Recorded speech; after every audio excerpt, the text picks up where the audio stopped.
Good morning, students. In my previous class, I was discussing with you the valuation of perquisites. Today, let us continue the same topic and see the valuation of remaining perquisites which are important from the employee's point of view. The next perquisite is domestic servants. Domestic servants. Rule 3, sub-rule 3 of the Indian income tax rules. See, where the service of a domestic servant, maybe a sweeper, a watchman, a gardener, etc., is provided by an employer to his employee, the value of the benefit or the perquisite shall be the actual salary paid by the employer to the domestic servants.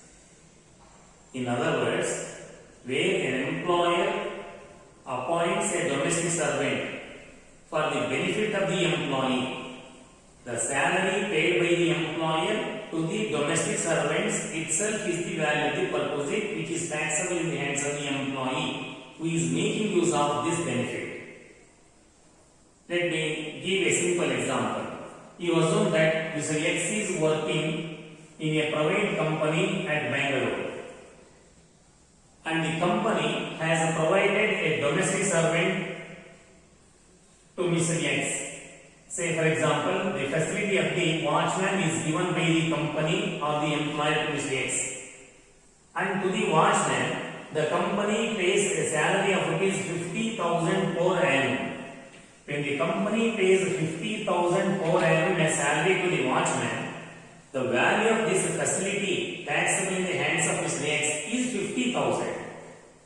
That means when the service of a domestic servant is provided by the employer for the benefit of the employee, whatever salary is paid by the employer to the domestic servants, that itself is the value of the perquisite taxable in the hands of the employee who is getting that benefit.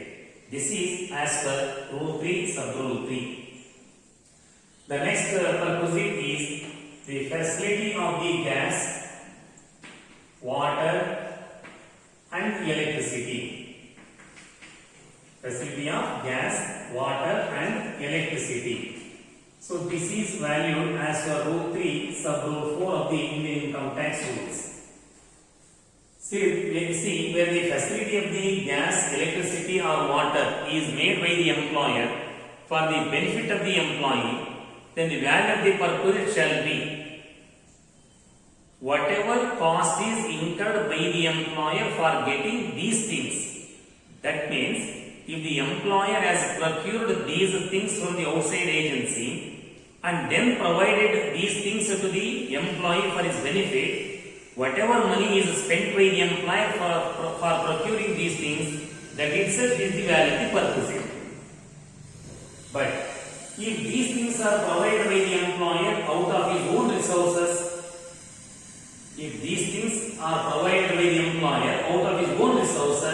then the value of the perquisite shall be the manufacturing cost per unit of these products. That is the value of the perquisite. So this is according to Rule 3, Sub-Rule 4 of the Indian income tax rules. The next one is education facility. Education facility. So this is under Rule 3, Sub-Rule 5 of the income tax rules. Education facility means where the education facility is provided by the employer to the children of the employee or any member of the family of the employee. It is a perquisite taxable in the hands of specified employees only. I made very clear in my earlier class. Now what is the value of this perquisite? See, when the education facility is made by the employer for the benefit of the employee's children or any family members of the employee, and if the school or the institution or the college, whatever name it is called, if the institution is maintained by the employer himself and the cost of the education does not exceed rupees 1,000 per month per child, then it is not taxable in the hands of the employee provided employee's children are studying there. and there is no limit as far as the number of children is concerned. That means employer has provided educational facility to the children of the employee in a school or the college or institution by whatever name it is called, and that institution belongs to the employer, and also the cost of education per month per child does not exceed ₹1,000. If that is the case, the value of the perquisite shall be nil. It is not taxable in the hands of the employee, and there is no limit as far as number of children is concerned. So that is, if the institution is maintained by the employer or institution belongs to the employer, and that too cost of education per month per child should not exceed ₹1,000, and employees' children can study there. If the same facility is provided to other members of the family of the employee, then it is not exempted. It is taxable at the reasonable cost of such education in a similar institution in or near the locality. If the employee's children are studying in a school or a college or institution which does not belong to the employer, if the institution or the school or college does not belong to the employer, the cost of such education in a similar institution is taxable in the hands of the employee. So that is as far as the education facility is concerned under Rule 3 sub Rule 5. Then transport facility. Transport facility. So this is valued under Rule 3 sub Rule 6 of the IT rules. See, where the employer engaged in the transportation business, where the employer who is engaged in the transportation business, excluding airways and railways, provides any vehicle facility or conveyance facility to the family of the employee, then the perquisite value shall be the charges made by the employer for this facility to the outsiders. So whatever the employer charges to the outside people or outside persons, the same is the value of the perquisite in the hands of the employee. That means where the employer who is engaged in the transportation business provides any vehicles or any conveyance to the employee or any family members of the employee, the value of the perquisite shall be equal to the cost at which this facility is provided by the employer to the outsiders or to the public. Say what the employer charges for this facility to the public, the same is the value of the perquisite taxable in the hands of the employee.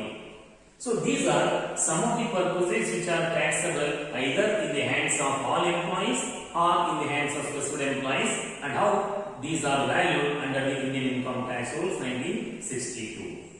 And some more benefits are also there. I shall explain those benefits in the next class. Till then, you just remember these facilities and they are not so important. ನೋಡಿ, ನಾನು ಹಿಂದಿನ ಕ್ಲಾಸ್ನಲ್ಲಿ ನಿಮಗೆ valuation of ಪರ್ಕ್ವಿಸಿಟ್ಗಳನ್ನ ಹೇಳ್ಕೊಡ್ತಾ ಇದ್ದೆ. ಅದರಲ್ಲಿ ಕೆಲವು ಪರ್ಕ್ವಿಸಿಟ್ಗಳು valuation ಹೇಗೆ ಮಾಡ್ತಾರೆ ಅನ್ನೋದನ್ನ ಕಲಿಸ್ತೀನಿ. ಮೊದಲನೇದು ನಿಮಗೆ ರೆಂಟ್ ಫ್ರೀ ಹೌಸ್ ಅಥವಾ house provided at concession rent rule 3 sub rule 1 ನಲ್ಲಿ. ಎರಡನೇದು ಕಾರ್ ಫೆಸಿಲಿಟಿ ರೂಲ್ 3 ಸಬ್ ರೂಲ್ 2 ನಲ್ಲಿ ನೋಡಿದ್ವಿ. ಈಗ ಇನ್ನು ಕೆಲವು ಪರ್ಕ್ವಿಸಿಟ್ಗಳನ್ನ ಹೆಂಗ್ ವ್ಯಾಲ್ಯೂ ಮಾಡೋದು ಅಂತ ನೋಡೋದಾದ್ರೆ, ನೆಕ್ಸ್ಟ್ ಪರ್ಕ್ವಿಸಿಟ್ ಡೊಮೆಸ್ಟಿಕ್ ಸರ್ವೆಂಟ್ಸ್. ಅಂದ್ರೆ ಒಬ್ಬ ಎಂಪ್ಲಾಯರು ತನ್ನ ಎಂಪ್ಲಾಯೀಸ್ಗೆ ಸರ್ವೆಂಟ್ ಫೆಸಿಲಿಟಿ ಮಾಡಿಕೊಟ್ರೆ, ಒಬ್ಬ ವಾಚ್ಮನ್ ಫೆಸಿಲಿಟಿ ಮಾಡ್ಕೊಡ್ಬೋದು, ಅಥವಾ ಗಾರ್ಡನ್ ಫೆಸಿಲಿಟಿ ಮಾಡ್ಕೊಡ್ಬೋದು, ಅಥವಾ ಸ್ವೀಪರ್ ಫೆಸಿಲಿಟಿ ಪ್ರೊವೈಡ್ ಮಾಡಿರ್ಬೋದು, ಅಥವಾ ಒಬ್ಬ ಕುಕ್ ಫೆಸಿಲಿಟಿ ಕೊಟ್ಟಿರ್ಬೋದು. ಸೊ ಯಾವುದೇ ತರದ ಡೊಮೆಸ್ಟಿಕ್ ಸರ್ವೆಂಟ್ಸ್ ಅನ್ನ ಎಂಪ್ಲಾಯರ್ ತನ್ನ ಎಂಪ್ಲಾಯೀಸ್ಗೆ ನೇಮಕ ಮಾಡಿಕೊಟ್ರೆ ಆಗ ಅದು ಟ್ಯಾಕ್ಸಬಲ್ ಪರ್ಕ್ವಿಸಿಟ್ ಆಗುತ್ತೆ. ಅದಕ್ಕೆ ಸ್ಪೆಸಿಫೈಡ್ ಎಂಪ್ಲಾಯೀಸ್ ಟ್ಯಾಕ್ಸ್ ಕಟ್ಟಬೇಕು ಅಂತ ನಾನು ಹಿಂದಿನ ಕ್ಲಾಸ್ ಹೇಳಿದ್ದೀನಿ. ಆದ್ರೆ ಅದರ ವ್ಯಾಲ್ಯೂಯೇಷನ್ ಮಾಡ್ಕೊಡ್ತಾರೆ ಅಂತ ಹೇಳಿದ್ರೆ, ಈ ಡೊಮೆಸ್ಟಿಕ್ ಸರ್ವೆಂಟ್ಸ್ಗೆ ಎಂಪ್ಲಾಯರ್ ಏನ್ ಸ್ಯಾಲರಿ ಕೊಡ್ತಾನೆ ಆ ಇಡೀ ಸ್ಯಾಲರಿಗೆ ಎಂಪ್ಲಾಯ್ ಟ್ಯಾಕ್ಸ್ ಕಟ್ಟಬೇಕು. ಅಂದ್ರೆ ಡೊಮೆಸ್ಟಿಕ್ ಸರ್ವೆಂಟ್ಸ್ ಅನ್ನ ಪ್ರೊವೈಡ್ ಮಾಡಿದ್ರೆ ಆ ಡೊಮೆಸ್ಟಿಕ್ ಸರ್ವೆಂಟ್ಸ್ಗೆ ಎಂಪ್ಲಾಯ್ ಕೊಡುವಂತ ಸ್ಯಾಲರಿ ಏನಿದೆ ಅದೇ ಅದರ ವ್ಯಾಲ್ಯೂಯೇಷನ್ ಆಗುತ್ತೆ. ನಾನು ಒಂದು ಸರಳ ಉದಾಹರಣೆ ಕೊಟ್ಟೆ. ಈಗ ಎಕ್ಸ್ ಅಂತಕ್ಕಂಥವ್ರು ಬೆಂಗಳೂರಿನಲ್ಲಿ ಯಾವ ಒಂದು ಪ್ರೈವೇಟ್ ಕಂಪನಿ ಕೆಲಸ ಮಾಡ್ತಿದ್ದಾರೆ. ಆ ಕಂಪನಿಯವರು ಅವರಿಗೆ ಒಬ್ಬ ವಾಚ್ಮನ್ ಫೆಸಿಲಿಟಿ ಮಾಡ್ಕೊಟ್ಟಿದ್ದಾರೆ. ಆ ವಾಚ್ಮನ್ಗೆ ಕಂಪನಿಯವರು ವರ್ಷಕ್ಕೆ 50,000 ಸಂಬಳ ಕೊಡ್ತಿದ್ದಾರೆ. ಆದ್ರೆ ಈ ವಾಚ್ಮನ್ ಫೆಸಿಲಿಟಿಯ ಬೆಲೆ ಏನು, ಅದರ ವ್ಯಾಲ್ಯೂಯೇಷನ್ ಏನು ಅಂದ್ರೆ, ಕಂಪನಿಯವರು ಆ ವಾಚ್ಮನ್ಗೆ ಕೊಟ್ಟಿರ್ತಕ್ಕಂಥ ಸಂಬಳ ಏನಿದೆ ವರ್ಷಕ್ಕೆ 50,000, ಅದೇ ಅದರ ಬೆಲೆ ಆಗುತ್ತೆ. ಎಕ್ಸ್ ಅಂತಕ್ಕಂಥವ್ರು ವರ್ಷಕ್ಕೆ 50,000 ರೂಪಾಯಿ ಆ ಸೌಲಭ್ಯದ ಬೆಲೆಗೆ ಟ್ಯಾಕ್ಸ್ ಕಟ್ಟಬೇಕಾಗುತ್ತೆ. ಇದು ವಾಚ್ಮನ್ ಫೆಸಿಲಿಟಿ ಆಗಲಿ, ಸರ್ವೆಂಟ್ ಫೆಸಿಲಿಟಿ ಅಂದ್ರೆ ಯಾವುದೇ ತರದ ಸರ್ವೆಂಟ್ ಇರಬಹುದು, ವಾಚ್ಮನ್ ಇರಬಹುದು, ಸ್ವೀಪರ್ ಇರಬಹುದು, ಗಾರ್ಡನರ್ ಇರಬಹುದು, ಅಥವಾ ಪರ್ಸನಲ್ ಅಟೆಂಡೆಂಟ್ ಅಂತ ಇರಬಹುದು, ಕುಕ್ ಅಂತ ಇರಬಹುದು. Okay, by what ever they called, ಯಾವುದೇ ತರದ ಡೊಮೆಸ್ಟಿಕ್ ಸರ್ವೆಂಟ್ಸ್ ಅನ್ನ ಎಂಪ್ಲಾಯ್ ಸಲುವಾಗಿ ಅಪಾಯಿಂಟ್ ಮಾಡಿಕೊಟ್ಟಿದ್ರೆ ಆಗ ಎಂಪ್ಲಾಯ್ ಏನ್ ಸ್ಯಾಲರಿ ಕೊಡ್ತಾರೆ ಡೊಮೆಸ್ಟಿಕ್ ಸರ್ವೆಂಟ್ಸ್ಗೆ ಅದೇ ಅದರ ಬೆಲೆ ಆಗುತ್ತೆ, ವ್ಯಾಲ್ಯೂ ಆಗುತ್ತೆ. Then gas, water and electricity facility. ನೋಡಿ, ಕೆಲವು ಸರಿ ಎಂಪ್ಲಾಯಿಗಳಿಗೆ ಗ್ಯಾಸ್ ಫೆಸಿಲಿಟಿ ಅಥವಾ ವಾಟರ್ ಫೆಸಿಲಿಟಿ ಈ ತರ ಸೌಲಭ್ಯಗಳನ್ನ ಮಾಡಿಕೊಟ್ಟಿರ್ತಾರೆ. ಈ ಗ್ಯಾಸ್, ವಾಟರ್ ಮತ್ತೆ ಏನು ಎಲೆಕ್ಟ್ರಿಸಿಟಿ ಫೆಸಿಲಿಟಿ ಇದೆ, ಈ ತರದ ಸೌಲಭ್ಯಗಳಿಗೆ ಎಂಪ್ಲಾಯಿ ಸ್ಪೆಸಿಫೈಡ್ ಎಂಪ್ಲಾಯರ್ ಬೇಕಾಗುತ್ತೆ ಅಂತ ಹಿಂದಿನ ಕ್ಲಾಸ್ ನಲ್ಲಿ ಹೇಳಿದ್ದೀನಿ. ಅದರ ವ್ಯಾಲ್ಯೂಯೇಷನ್ ಏನ್ ಮಾಡ್ಕೊಡ್ತಾರೆ ಅಂತ ಹೇಳಿದ್ರೆ ಅದರ ವ್ಯಾಲ್ಯೂಯೇಷನ್ ಏನಿಲ್ಲ, ಎಂಪ್ಲಾಯರು ಈ ಸೌಲಭ್ಯಗಳನ್ನ ಹೊರಗಡೆಯಿಂದ ಪರ್ಚೇಸ್ ಮಾಡೋದಕ್ಕೆ ಏನು ಖರ್ಚು ಮಾಡಿದ್ದಾನೆ ಆ ಇಡೀ ಖರ್ಚು ಆ ಸೌಲಭ್ಯದ ಬೆಲೆ ಆಗುತ್ತೆ. ನೋಡಿ, ಗ್ಯಾಸ್ ಆಗಿರಲಿ, ವಾಟರ್ ಆಗಿರಲಿ, ಎಲೆಕ್ಟ್ರಿಸಿಟಿ ಆಗಿರಲಿ, ಅದನ್ನ ನಾವು ಎಂಪ್ಲಾಯ್ ಹೊರಗಡೆ ಏಜೆನ್ಸಿಯಿಂದ ಪ್ರೊಕ್ಯೂರ್ ಮಾಡ್ಕೋಬೇಕು. ನಂತರ ಎಂಪ್ಲಾಯ್ಸ್ ಅದನ್ನ ಸೌಲಭ್ಯ ಕೊಟ್ಟಿರ್ತಾರೆ. ಆದ್ರೆ ಎಂಪ್ಲಾಯರು ಔಟ್ಸೈಡ್ ಏಜೆನ್ಸಿಯಲ್ಲಿ ಏನು ಪೇಮೆಂಟ್ ಮಾಡ್ತಾರೆ ಅದೇ ಆ ಸೌಲಭ್ಯದ ಬೆಲೆ ಆಗುತ್ತೆ. ಅದಕ್ಕೆ ಎಂಪ್ಲಾಯ್ಸ್ ಕಾಸು ಕಟ್ಟಬೇಕಾಗುತ್ತೆ. ಒಂದ್ ವೇಳೆ ಈ ಗ್ಯಾಸ್, ಎಲೆಕ್ಟ್ರಿಸಿಟಿ ಮತ್ತೆ ವಾಟರ್ ಎಂಪ್ಲಾಯರ್ ಸೋರ್ಸ್ ನಲ್ಲಿ ಕೊಟ್ಟಿದ್ರೆ ಆಗ ಮ್ಯಾನುಫ್ಯಾಕ್ಚರಿಂಗ್ ಕಾಸ್ಟ್ ಪರ್ ಯೂನಿಟ್ ಏನಿದೆ ಅದು ಅದರ ವ್ಯಾಲ್ಯೂಯೇಷನ್ ಆಗುತ್ತೆ. ಹಾಗೆ ಎಜುಕೇಶನ್ ಫೆಸಿಲಿಟಿ ರೂಲ್ 3 ಸಬ್ ರೂಲ್ 5. ನೋಡಿ, ಎಂಪ್ಲಾಯೀಸ್ ಮಕ್ಕಳಿಗೆ ಆಗಲಿ ಅಥವಾ ಎಂಪ್ಲಾಯಿ ಫ್ಯಾಮಿಲಿ ಮೆಂಬರ್ಸ್ ಬೇರೆ ಯಾರೇ ಇರಲಿ ಅವ್ರಿಗೆ ಎಜುಕೇಶನ್ ಫೆಸಿಲಿಟಿ ಮಾಡಿಕೊಟ್ರೆ ಆಗ ಎಂಪ್ಲಾಯರ್ಗೆ ಸಂಬಂಧಪಟ್ಟಂತ ಇನ್ಸ್ಟಿಟ್ಯೂಷನ್ ಆಗಿರ್ಬೇಕು. ಅದು ಸ್ಕೂಲ್ ಅಂತ ಕರ್ಕೊಂಡ್ರಿ, ಕಾಲೇಜ್ ಅಂತ ಕರೀರಿ, ಇನ್ಸ್ಟಿಟ್ಯೂಷನ್ ಅಂತ ಕರೀರಿ, by whatever name it is called, it makes no difference. ಈಗ ಸ್ಕೂಲ್ಸ್, ಕಾಲೇಜ್ ಅಥವಾ ಇನ್ಸ್ಟಿಟ್ಯೂಷನ್ಸ್ ಎಂಪ್ಲಾಯರ್ ಆಗಿರಬೇಕು, ಮತ್ತೆ ಅಲ್ಲಿ ಎಂಪ್ಲಾಯಿ ಚಿಲ್ಡ್ರನ್ ಸ್ಟಡಿ ಮಾಡ್ತಿರ್ಬೇಕು, ಮತ್ತು cost of education per child per month 1,000ಕ್ಕಿಂತ ಜಾಸ್ತಿ ಇರಬಾರ್ದು. ಆ ತರ ಸಿಚುವೇಶನ್ ಇದ್ರೆ ಅಲ್ಲಿ ಆ ಸೌಲಭ್ಯಕ್ಕೆ ಏನು ಬೆಲೆ ಇರೋದಿಲ್ಲ. ಎಂಪ್ಲಾಯೀಸ್ ಟ್ಯಾಕ್ಸ್ ಕಟ್ಟೋದು ಬೇಕಲ್ಲ, ಎಷ್ಟು ಜನ ಮಕ್ಕಳು ಬೇಕಾದ್ರೂ ಇರಲಿ ಅವರೆಲ್ಲರನ್ನು ಫ್ರೀಯಾಗಿ ಓದಿಸ್ಕೋಬಹುದು. ಕಂಡೀಷನ್ ಏನು, ಆ ಇನ್ಸ್ಟಿಟ್ಯೂಷನ್ ಎಂಪ್ಲಾಯರ್ ಆಗಿರಬೇಕು, cost of education per month per child 1,000ಕ್ಕಿಂತ ಜಾಸ್ತಿ ಇರಬಾರ್ದು, ಮತ್ತೆ ಎಂಪ್ಲಾಯಿ ಮಕ್ಕಳಲ್ಲಿ ಓದ್ತಿರ್ಬೇಕು. ಒಂದ್ ವೇಳೆ ಎಂಪ್ಲಾಯಿ ಮಕ್ಕಳು ಅಲ್ಲದೇನೆ ಬೇರೆ ಎಂಪ್ಲಾಯಿ ಫ್ಯಾಮಿಲಿ ಮೆಂಬರ್ಸ್ ಬೇರೆ ಯಾರಾದ್ರೂ ಸ್ಟಡಿ ಮಾಡೋದಾದ್ರೆ ಆಗ reasonable cost of such education similar institution ಏನಿದೆ ಅದು ಆ ಸೌಲಭ್ಯದ ಬೆಲೆ ಆಗುತ್ತೆ, ಅದಕ್ಕೆ ಟ್ಯಾಕ್ಸ್ ಕಟ್ಟಬೇಕಾಗುತ್ತೆ. ಹಾಗೆ ಎಕ್ಸಾಂಪಲ್ ಕೊಡೋದಿಲ್ಲ. ಒಂದ್ ವೇಳೆ ಸ್ಕೂಲ್ ಅಥವಾ ಕಾಲೇಜ್ ಇನ್ಸ್ಟಿಟ್ಯೂಷನ್ ಎಂಪ್ಲಾಯರ್ ಅಲ್ಲ ಅಂದ್ರೆ ಆ ಸ್ಕೂಲ್, ಕಾಲೇಜ್, ಇನ್ಸ್ಟಿಟ್ಯೂಷನ್ ಎಂಪ್ಲಾಯರ್ ಅಲ್ಲ ಅನ್ನೋದಾದ್ರೆ ಎಂಪ್ಲಾಯಿ ಮಕ್ಕಳೇ ಅಲ್ಲಿ ಸ್ಟಡಿ ಮಾಡಿ ಅಥವಾ ಎಂಪ್ಲಾಯಿ ಫ್ಯಾಮಿಲಿ ಮೆಂಬರ್ಸ್ ಯಾರೇ ಸ್ಟಡಿ ಮಾಡಿ ಆಗ cost of education in a similar institution ಏನಿದೆ ಅದಕ್ಕೆ ಟ್ಯಾಕ್ಸ್ ಕಟ್ಟಬೇಕಾಗುತ್ತೆ ಎಂಪ್ಲಾಯಿ. ಇದು rule 3 sub rule 5. Transport facility.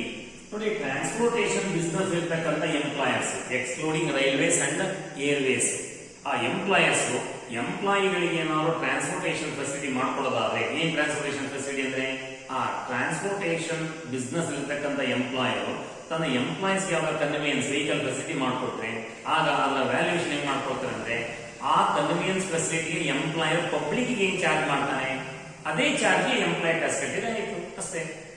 So what the employer charges to the outside public, so that it self is the value the purpose. ಒಬ್ಬ employer ತನ್ನ ಎಂಪ್ಲಾಯಿಗೆ vehicle facility ಮಾಡ್ಕೊಟ್ಟಿದ್ದಾನೆ ಅಥವಾ employee family ಮೆಂಬರ್ಸ್ಗೆ ವೆಹಿಕಲ್ ಫೆಸಿಲಿಟಿ ಮಾಡ್ಕೊಟ್ಟಿದ್ದಾನೆ ಅನ್ನೋದಾದ್ರೆ ಆ ಫೆಸಿಲಿಟಿಯ ವ್ಯಾಲ್ಯೂಯೇಷನ್ ಏನು ಅಂದ್ರೆ ಎಂಪ್ಲಾಯರು ಆ ಫೆಸಿಲಿಟಿನ ಪಬ್ಲಿಕ್ ಕೊಟ್ರೆ ಎಷ್ಟು ಚಾರ್ಜ್ ಮಾಡ್ತಿದ್ರು ಅಷ್ಟು, ಅದಕ್ಕೆ ಎಂಪ್ಲಾಯೀಸ್ ಟ್ಯಾಕ್ಸ್ ಕಟ್ಟಬೇಕಾಗುತ್ತೆ. ಸೊ ಇವೆಲ್ಲ ಬೇರೆ ಬೇರೆ ಸೌಲಭ್ಯಗಳು ಮತ್ತೆ ಅವುಗಳ ವ್ಯಾಲ್ಯೂಯೇಷನ್ ಬೇರೆ ಬೇರೆ ಸಬ್ ರೂಲ್ಗಳಲ್ಲಿ ಏನ್ ಮಾಡ್ತಾರೆ ಅಂತ ಹೇಳಿ. ಸೊ ಇವೆಲ್ಲವೂ ಮನನ ಮಾಡ್ಕೊಂಡ್ರೆ ನೀವು ಯಾವುದೇ ತರದ ಪರ್ಪೋಸಿಟ್ ವ್ಯಾಲ್ಯೂಯೇಷನ್ಗಳು ಪ್ರಾಬ್ಲಮ್ ಬರಲಿ ಆರಾಮ್ಸೆ ನೀವು ಅದನ್ನ ಸಾಲ್ವ್ ಮಾಡಬಹುದು. ಇನ್ನು ಕೆಲವು ಸೌಲಭ್ಯಗಳಿದಾವೆ, ಆದ್ರೆ ಅಷ್ಟು ಬಹಳ ಮುಖ್ಯ ಅಂತ ನಾನು ಅನ್ಕೊಂಡಿಲ್ಲ. ಇಷ್ಟು ಸೌಲಭ್ಯಗಳನ್ನ ನೀವು ಚೆನ್ನಾಗಿ ತಿಳ್ಕೊಂಡ್ರೆ ಸಾಕಾಗುತ್ತೆ. ಹಾಗಾಗಿ ಸ್ಯಾಲರಿ ಹೆಡ್ ನಲ್ಲಿ ಬಹಳ ಮುಖ್ಯವಾಗಿ ಮತ್ತೇನ್ ಬೇಕಾಗುತ್ತೆ ಅಂದ್ರೆ ಪ್ರಾವಿಡೆಂಟ್ ಫಂಡ್ ಸ್ಕೀಮ್ಗಳ ಬಗ್ಗೆ ಕಲಿಬೇಕಾಗುತ್ತೆ. ನಾನು ಪ್ರಾವಿಡೆಂಟ್ ಫಂಡ್ ಸ್ಕೀಮ್ಗಳ ಬಗ್ಗೆ ಬ್ರೀಫ್ ಆಗಿ ನಾನು ವಿವರಣೆ ಕೊಟ್ಟಿರ್ತೀನಿ, ಅಷ್ಟೇ ಬಿಡ್ಬೋದ್ರಿ. ಅಲ್ಲಿಗೆ ನಿಮಗೆ ಸ್ಯಾಲರಿ ಹೆಡ್ಗೆ ಸಂಬಂಧಪಟ್ಟಂತೆ 95 to 98% ಕ್ಲಾಸಸ್ ಓದಂಗಾಗುತ್ತೆ. ಅಂದ್ರೆ ಈ ವರ್ಕಿಂಗ್ ಎಂಪ್ಲಾಯೀಸ್ ಇರ್ಬೇಕು, ರಿಟೈರಿಂಗ್ ಎಂಪ್ಲಾಯೀಸ್ ಇದ್ರೆ ಅವ್ರಿಗೆ ಮತ್ತೆ ರಿಟೈರ್ಮೆಂಟ್ ಬೆನಿಫಿಟ್ಸ್ ಎಲ್ಲ ಬರುತ್ತೆ, ಅದೆಲ್ಲ ಬೇರೆ ಬೇರೆ ವಿಚಾರಗಳಿದಾವೆ, ಅವನ್ನ ನೆಕ್ಸ್ಟ್ ಕ್ಲಾಸ್ ಗಳಲ್ಲಿ ಹೇಳ್ತಾ ಹೋಗ್ತೇನೆ. ಆದ್ರೆ working employees still in service ಅನ್ನೋದಾದ್ರೆ ಈಗ 95% to 98% ನೀವು ಕಲ್ತಂಗೆ ಪ್ರಾವಿಡೆಂಟ್ ಫಂಡ್ ಸ್ಕೀಮ್ಸ್ ಮುಗಿಸಿದೆ. ನಂತರ ನಿಮಗೆ ಡಿಡಕ್ಷನ್ಸ್ ಏನ್ ಬರುತ್ತೆ ಅಂತ ಹೇಳ್ಬಿಟ್ರೆ ನೀವು ಯಾವುದೇ ಪ್ರಾಬ್ಲಮ್ ಸ್ಯಾಲರಿ ರಿವ್ಯೂ ಮಾಡಬಹುದು ವರ್ಕಿಂಗ್ ಎಂಪ್ಲಾಯೀಸ್. ಆಯ್ತು, ಅದೇನೇ ಇರಲಿ. Let us see something about provident funds. Provident funds. Provident funds.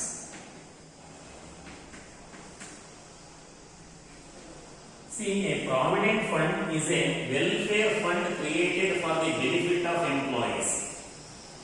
So, the provident fund scheme is started by employer.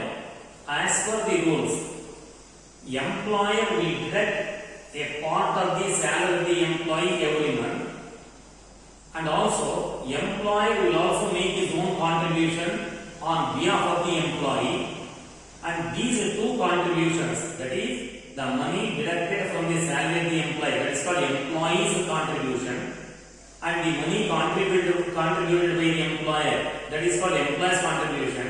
See, both these employee's contribution and employee's contribution will be invested, and that will earn the income in the form of interest, and that interest will also be credited once again to the provident fund account.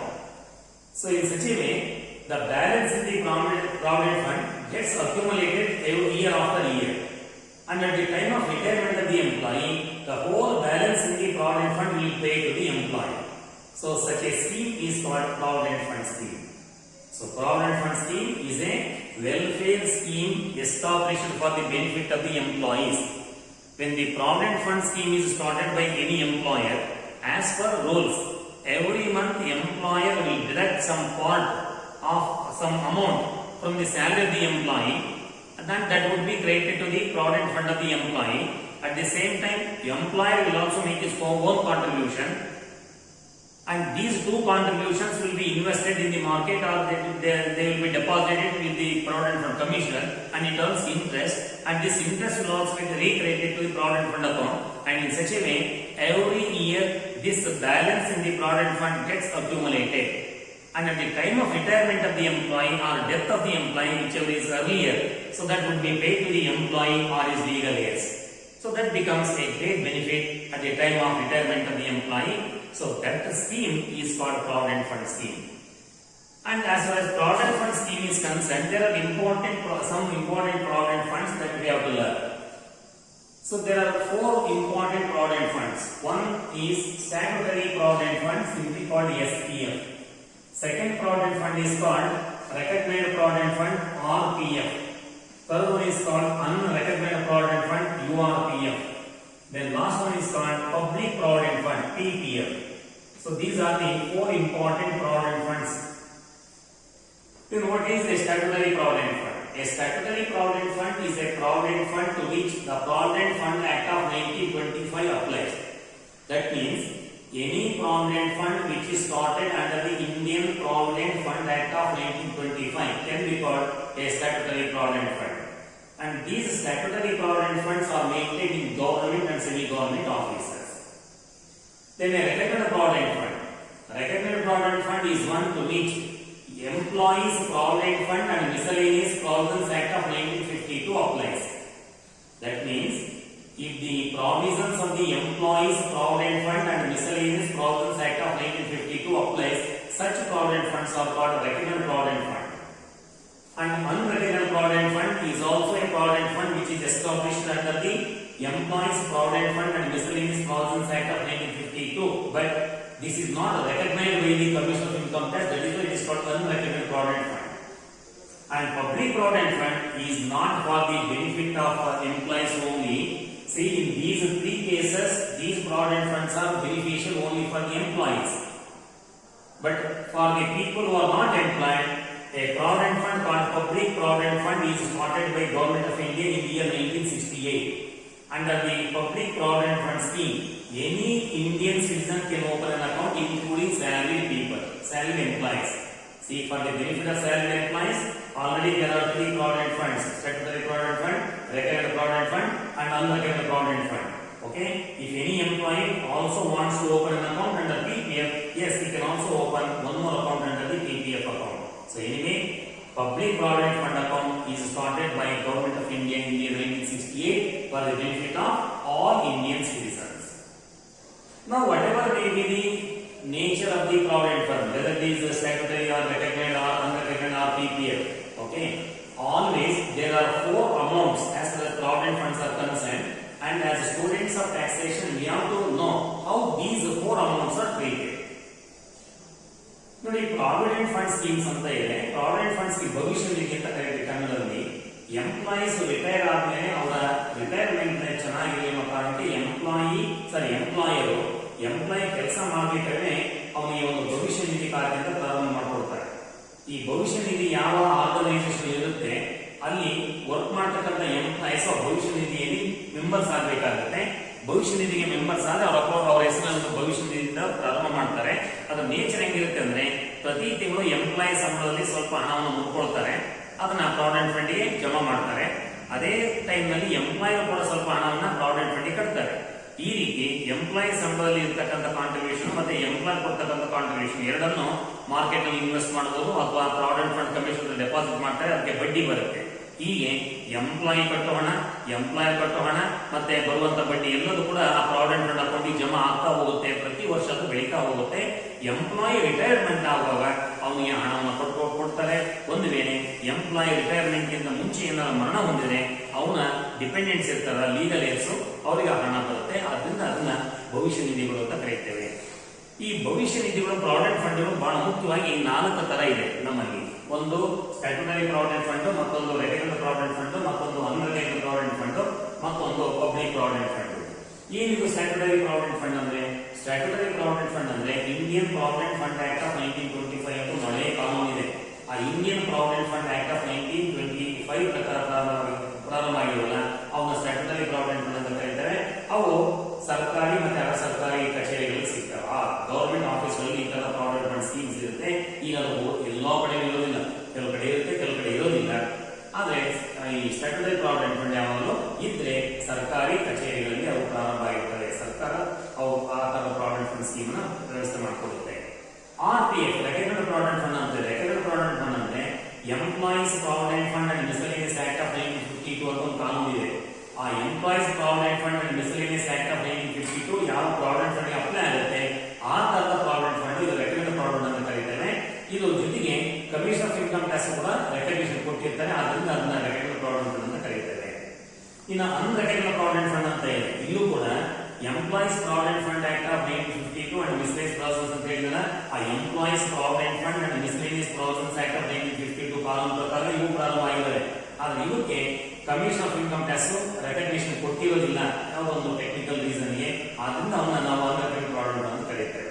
ನೋಡಿ, ಈ 3 provident ಫಂಡ್ಗಳಲ್ಲಿ employees ಮಾತ್ರ ಅನುಕೂಲ ಆಗುತ್ತೆ.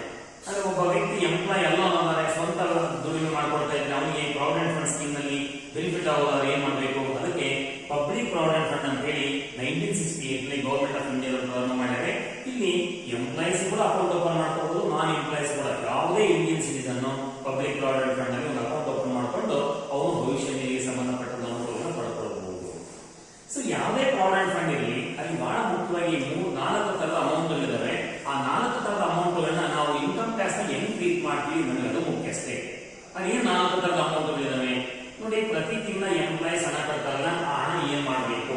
Employees contribution ಅಂತ ಕರೀತಾರೆ. Employees contribution. ಎರಡನೇದು employer ಕೂಡ ಪ್ರತಿ ತಿಂಗಳು ಹಣ ಕಟ್ಟಬೇಕು ಕಾನೂನುಬದ್ಧವಾಗಿ. ಆದರೆ ಎಂಪ್ಲಾಯರ್ಸ್ ಕಾಂಟ್ರಿಬ್ಯೂಷನ್ ಅನ್ನ ಹೆಂಗ್ ಟ್ರೀಟ್ ಮಾಡಬೇಕು?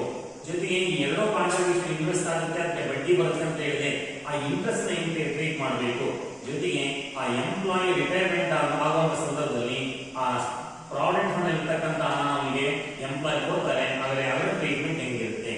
ಈ 4 ಅಮೌಂಟ್ ಗಳನ್ನ ಹೆಂಗ್ ಟ್ರೀಟ್ ಮಾಡಬೇಕು ಅಂತ ತಿಳ್ಕೊಂಡ್ರೆ ನಮಗೆ ಪ್ರಾವಿಡೆಂಟ್ ಫಂಡ್ ಸ್ಕೀಮ್ಸ್ ಬಗ್ಗೆ ಇರ್ತಕ್ಕಂಥ ನಾಲೆಜ್ ನಮ್ಮ ಇನ್ಕಮ್ ಟ್ಯಾಕ್ಸ್ ಅಂತ ಪ್ರೋಗ್ರೆಸ್ ಆಗ್ತದೆ. ಅದೇ ಯಾವ ರೀತಿ ಟ್ರೀಟ್ಮೆಂಟ್ ಮಾಡ್ತಾರೆ ಇವನ್ನ ಅನ್ನೋದಾದ್ರೆ ಎಂಪ್ಲಾಯೀಸ್ ಕಾಂಟ್ರಿಬ್ಯೂಷನ್ ಇದೆಯಲ್ಲ, ಅದು ಸ್ಟ್ಯಾಟ್ಯೂಟರಿ ಪ್ರಾವಿಡೆಂಟ್ ಫಂಡ್ ಆಗಲಿ, ರೆಗ್ಯುಲರ್ ಪ್ರಾವಿಡೆಂಟ್ ಫಂಡ್ ಆಗಲಿ, ಅನ್ರೆಗ್ಯುಲರ್ ಪ್ರಾವಿಡೆಂಟ್ ಫಂಡ್ ಆಗಲಿ ಅಥವಾ PPF ಎಂಪ್ಲಾಯ್ ಹಣ ಕಟ್ಟಿರಲಿ, ಮೊದಲು ಅವನ ಇನ್ಕಮ್ ಟ್ಯಾಕ್ಸ್ ಕಟ್ಟಬೇಕು. ಅಂದ್ರೆ ಅವನ ಸ್ಯಾಲರಿಯನ್ನೇ ಒಂದು ಭಾಗ ಅವನು ಪ್ರಾವಿಡೆಂಟ್ ಫಂಡ್ ಕಾಂಟ್ರಿಬ್ಯೂಷನ್ ಕೊಟ್ಟಿರ್ತಾನೆ. ಆ ಏನು ಕಾಂಟ್ರಿಬ್ಯೂಷನ್ ಪ್ರಾವಿಡೆಂಟ್ ಫಂಡ್ ಹೋಗಿದೆ ಅದನ್ನು ಸೇರಿಸಿ ಅವನು ಟೋಟಲ್ ಗ್ರಾಸ್ ಸ್ಯಾಲರಿ ಏನಿದೆ ಅದು ಲೆಕ್ಕ ಕೊಟ್ಟು ಟ್ಯಾಕ್ಸ್ ಕಟ್ಟಬೇಕು. ಆದ್ರೆ ಅವನು statutory provident fund, regular provident fund ಅಥವಾ ಪಬ್ಲಿಕ್ ಪ್ರಾವಿಡೆಂಟ್ ಫಂಡ್ ಇಲ್ಲಿ ಅವನು ಕಾಂಟ್ರಿಬ್ಯೂಷನ್ ಮಾಡಿದ್ರೆ ಈ ಸೆಕ್ಷನ್ 80C ಅಂತ ಒಂದು ಸೆಕ್ಷನ್ ಇದೆ ಇಂಡಿಯನ್ ಇನ್ಕಮ್ ಟ್ಯಾಕ್ಸ್ ಆಕ್ಟ್ ನಲ್ಲಿ, ಅವನಿಗೆ ಅಲ್ಲಿ ಡಿಡಕ್ಷನ್ ಕೊಡ್ತಾರೆ. ಸೊ ಎಂಪ್ಲಾಯಿ ಕಟ್ಟಿರೋ ಹಣ ಏನಿದೆ ಅದು ಸ್ಟ್ಯಾಟ್ಯೂಟರಿ ಪ್ರಾವಿಡೆಂಟ್ ಫಂಡ್ ಅಥವಾ ರೆಗ್ಯುಲರ್ ಪ್ರಾವಿಡೆಂಟ್ ಫಂಡ್ ಆಗಿರಬೇಕು. ಅನ್ರೆಗ್ಯುಲರ್ ಪ್ರಾವಿಡೆಂಟ್ ಫಂಡ್ ಅವಕಾಶ ಇಲ್ಲ. Public provident fund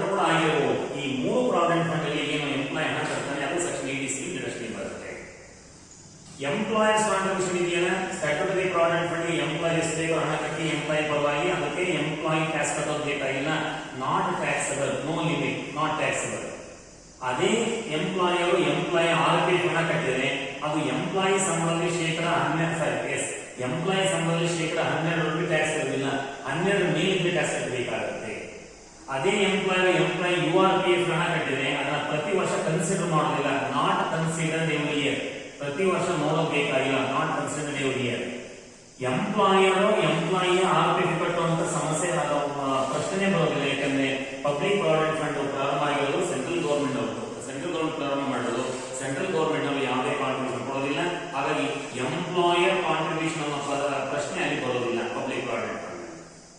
then interest ಏನ SPF ಎಷ್ಟು ಬೇಕಾದ್ರೆ ಇಂಟ್ರೆಸ್ಟ್ ಬರಲಿ, not taxable. Statutory provident fund ಎಷ್ಟು ಬೇಕಾದ್ರೆ ಬಡ್ಡಿ ಬರಲಿ, ಟ್ಯಾಕ್ಸ್ ಕಟ್ಟೋದು ಬೇಕಲ್ಲ, ಫ್ರೀ ಅಲ್ಲಿ. ಪಬ್ಲಿಕ್ ರೆಕಗ್ನೈಸ್ಡ್ ಪ್ರಾವಿಡೆಂಟ್ ಫಂಡ್ ಗೆ ಬರ್ತಕ್ಕಂಥ ಬಡ್ಡಿ ಶೇಕಡ 9.5 ಇದ್ರೆ ಟ್ಯಾಕ್ಸ್ ಇಲ್ಲ, 9.5 ಇದ್ರೆ ಟ್ಯಾಕ್ಸ್ ಕಟ್ಟಬೇಕಾಗುತ್ತೆ. URPF ಗೆ ಬರ್ತಕ್ಕಂಥ ಬಡ್ಡಿ ಅದನ್ನು ಕೂಡ ನಾವು ಪ್ರತಿ ವರ್ಷ ಕನ್ಸಿಡರ್ ಮಾಡೋದಿಲ್ಲ, ರಿಟೈರ್ಮೆಂಟ್ ಟೈಮಲ್ಲಿ ಅಥವಾ ರೀಫಂಡ್ ಬರೋ ಟೈಮಲ್ಲಿ ಅದನ್ನ ನೋಡ್ತಾರೆ. ಪಬ್ಲಿಕ್ ಪ್ರಾವಿಡೆಂಟ್ ಫಂಡ್ ಗೆ ಎಷ್ಟು ಬೇಕಾದ್ರೂ ಬಡ್ಡಿ ಬರಲಿ, ನಾಟ್ ಟ್ಯಾಕ್ಸಬಲ್. ಸದ್ಯ 7.1% ಕೊಡ್ತಿದ್ದಾರೆ ಸರ್ಕಾರದವರು, ಅದಕ್ಕೆ ಎಂಪ್ಲಾಯ್ ಟ್ಯಾಕ್ಸ್ ಕಟ್ಟೋದು ಬೇಕಲ್ಲ, ಅದು ಯಾವ ಮೆಂಬರ್ ಇದೆ ಪಬ್ಲಿಕ್ ಪ್ರಾವಿಡೆಂಟ್ ಅಕೌಂಟ್ ಟ್ಯಾಕ್ಸ್ ಕಟ್ಟೋದು ಬೇಕಾಗುತ್ತೆ. ರೀಫಂಡ್ ಈಗ ಎಂಪ್ಲಾಯ್ ರಿಟೈರ್ಮೆಂಟ್ ಆದ್ಮೇಲೆ ಅವನಿಗೆ ಹಣ ಬರುತ್ತೆ. ಪಬ್ಲಿಕ್ ಪ್ರಾವಿಡೆಂಟ್ ಯಾವುದೇ ಪ್ರಾವಿಡೆಂಟ್ ಫಂಡ್ ಅಲ್ಲಿ ಎಂಪ್ಲಾಯ್ ರಿಟೈರ್ಮೆಂಟ್ ಆದ್ಮೇಲೆ ಹಣ ತಗೊಳ್ತಾನೆ. ಹಾಗೆ ಅವನು ರಿಟೈರ್ಮೆಂಟ್ ಆದ್ಮೇಲೆ ಆಗುವಂತ ಸಂಬಳ ಹಣ ಬರುತ್ತೆ, ವಾಪಸ್ ಟ್ಯಾಕ್ಸ್ ಕಟ್ಟಬೇಕಾ ರೀಫಂಡ್. ಅಥವಾ ಎಂಪ್ಲಾಯ್ ಮರಣ ಹೊಂದಿದ್ರೆ ಅವನ ಲೀಗಲ್ ಏಜ್ಗೆ ಹಣ ಬರುತ್ತೆ, ಅವಾಗ ಟ್ಯಾಕ್ಸ್ ಕಟ್ಟಬೇಕು ಅನ್ನೋ ಪ್ರಶ್ನೆ ಬಂದ್ರೆ ನೋಡಿ, ಎಂಪ್ಲಾಯೀಸ್ಗೆ ಸ್ಟ್ಯಾಟ್ಯೂಟರಿ ಪ್ರಾವಿಡೆಂಟ್ ಫಂಡ್ ಇಂದ ಎಷ್ಟೇ ಹಣ ವಾಪಸ್ ಬರಲಿ ರಿಟೈರ್ಮೆಂಟ್ ಟೈಮಲ್ಲಿ, ಅಥವಾ ಮರಣ ಹೊಂದಿದ್ರೆ ಅವನ ಡಿಪೆಂಡೆನ್ಸಿ ಬರಲಿ, ಅದಕ್ಕೆ ಟ್ಯಾಕ್ಸ್ ಕಟ್ಟೋದು ಬೇಕಾಗಿಲ್ಲ, ನಾಟ್ ಟ್ಯಾಕ್ಸಬಲ್, ಎಕ್ಸಂಪ್ಟೆಡ್, ಅದಕ್ಕೆ ಟ್ಯಾಕ್ಸ್ ಇರೋದಿಲ್ಲ. ರೆಕಗ್ನೈಸ್ಡ್ ಪ್ರಾವಿಡೆಂಟ್ ಫಂಡ್ ಇಂದ ಕೂಡ ಎಷ್ಟು ಬೇಕಾದ ಹಣ ರಿಟೈರ್ಮೆಂಟ್ ಟೈಮಲ್ಲಿ ಅಥವಾ ಎಂಪ್ಲಾಯ್ ಸತ್ತೋಗಿಲ್ಲ ಅವರ ಡಿಪೆಂಡೆನ್ಸಿ ಬರಲಿ, ಅದು ಕೂಡ ನಾಟ್ ಟ್ಯಾಕ್ಸಬಲ್, ನಾಟ್ ಟ್ಯಾಕ್ಸ್ ಕಟ್ಟೋದು ಬೇಕಾಗಿಲ್ಲ. ಅನ್ರೆಕಗ್ನೈಸ್ಡ್ ಪ್ರಾವಿಡೆಂಟ್ ಫಂಡ್ ಇಂದ ಹಣ ಬಂದ್ರೆ ಆಗ ಅದನ್ನ ಎರಡು ಭಾಗ ಮಾಡ್ತೀವಿ. ಒಂದು ಎಂಪ್ಲಾಯರ್ಸ್ ಕಾಂಟ್ರಿಬ್ಯೂಷನ್, ಇದುವರೆಗೂ ಎಂಪ್ಲಾಯ್ ಏನ್ ಕಟ್ಟಿದ್ರು ಪ್ಲಸ್ ಅದ್ರ ಮೇಲೆ ಏನ್ ಬಡ್ಡಿ ಬಂದಿದೆ, ಇದು ಇನ್ಕಮ್ ಫ್ರಮ್ ಸ್ಯಾಲರಿ ಟ್ಯಾಕ್ಸಬಲ್ ಆಗುತ್ತೆ, ಎಂಪ್ಲಾಯ್ ಟ್ಯಾಕ್ಸ್ ಕಟ್ಟಬೇಕು. ಎಂಪ್ಲಾಯಿ ಕಾಂಟ್ರಿಬ್ಯೂಷನ್ ಏನಿತ್ತು ಇದುವರೆಗೂ ಅದು ಟ್ಯಾಕ್ಸ್ ಇಲ್ಲ, but interest on employees contribution ಇದೆಯಲ್ಲ ಅದು ಟ್ಯಾಕ್ಸ್ ಕಟ್ಟಬೇಕಾಗುತ್ತೆ, ಅದು ಇನ್ಕಮ್ ಫ್ರಮ್ ಅದರ್ ಸೋರ್ಸ್ ಆಗುತ್ತೆ. ಪಬ್ಲಿಕ್ ಪ್ರಾವಿಡೆಂಟ್ ಫಂಡ್ ಅಲ್ಲಿ 15 ವರ್ಷ ಆದ್ಮೇಲೆ ನೀವು ಅಕೌಂಟ್ ಕ್ಲೋಸ್ ಮಾಡಿ ಹಣ ತಗೊಳ್ತೀರಿ, ಅದಕ್ಕೆ ಯಾವುದೇ ಟ್ಯಾಕ್ಸ್ ಇರುವುದಿಲ್ಲ. ಹೀಗೆ ಪ್ರಾವಿಡೆಂಟ್ ಫಂಡ್ ಗಳಲ್ಲಿ ಬರ್ತಕ್ಕಂಥ ಬೇರೆ ಬೇರೆ ಅಮೌಂಟ್ ಏನು ಟ್ರೀಟ್ ಮಾಡಬೇಕು ಅಂತ ಇಷ್ಟು ನೋಡ್ಕೊಂಡ್ರೆ ನೀವು ಪ್ರಾವಿಡೆಂಟ್ ಫಂಡ್ ಸ್ಕೀಮ್ಸ್ ಆಯ್ತು. ಇಲ್ಲಿಗೆ ಸ್ಯಾಲರಿ ಹೆಡ್ಗೆ ಸಂಬಂಧಪಟ್ಟಂತೆ ಆಲ್ಮೋಸ್ಟ್ ನಿಮಗೆ 98% ಪ್ರಾವಿಷನ್ಸ್ ಗೊತ್ತಾಯಿತು. ಇನ್ನು 2% ಡಿಡಕ್ಷನ್ಸ್ ಇದೆ. ಡಿಡಕ್ಷನ್ಸ್ ಅನ್ನು ನೋಡ್ಕೊಂಡ್ಬಿಟ್ರೆ ನಿಮಗೆ ವರ್ಕಿಂಗ್ ಎಂಪ್ಲಾಯೀಸ್ ಸರ್ವಿಸ್ ನ ಇರಲ್ಲ, ಆ ಎಂಪ್ಲಾಯ್ ಸಂಬಂಧಪಟ್ಟಂತೆ ಯಾವುದೇ ಕ್ಯಾಲ್ಕುಲೇಷನ್ ಕೇಳಿ ಸ್ಯಾಲರಿಗೆ ಸಂಬಂಧಪಟ್ಟಂತೆ ನಾವು ಮಾಡಬಹುದು. ಇನ್ನು ರಿಟೈರಿಂಗ್ ಎಂಪ್ಲಾಯೀಸ್ ಇರ್ತಲ್ಲ, ರಿಟೈರ್ಮೆಂಟ್ ಇಯರ್ ಇದೆಯಾ, 1 ವರ್ಷ, ಮೊದಲನೇ ವರ್ಷ ರಿಟೈರ್ಡ್ ಆದ ವರ್ಷ, ಅಲ್ಲಿ ಕೆಲವು ಬೆನಿಫಿಟ್ ಬರ್ತವೆ ಅವರಿಗೆ. ಆ ಬೆನಿಫಿಟ್ ಗಳ ಬಗ್ಗೆ ಸಪರೇಟ್ ಆಗಿ ಹೇಳ್ತೀನಿ ನಾನು ನಿಮಗೆ. ರಿಟೈರ್ಮೆಂಟ್ ಬೆನಿಫಿಟ್ಸ್ ಅಂತ ಬರುತ್ತೆ, ಒಂದಷ್ಟು ಗ್ರಾಚ್ಯುಟಿ ಬರುತ್ತೆ, ಲೀವ್ ಸ್ಯಾಲರಿ ಅಂತ ಬರುತ್ತೆ, ಕಂಪಲ್ಸರಿ ಪೆನ್ಷನ್ ಅಂತ ಬರುತ್ತೆ. ಅದು ಏನು ಡಿಸ್ಕಸ್ ಏನ್ ಕ್ರಿಯೇಟ್ ಮಾಡ್ತಾರೆ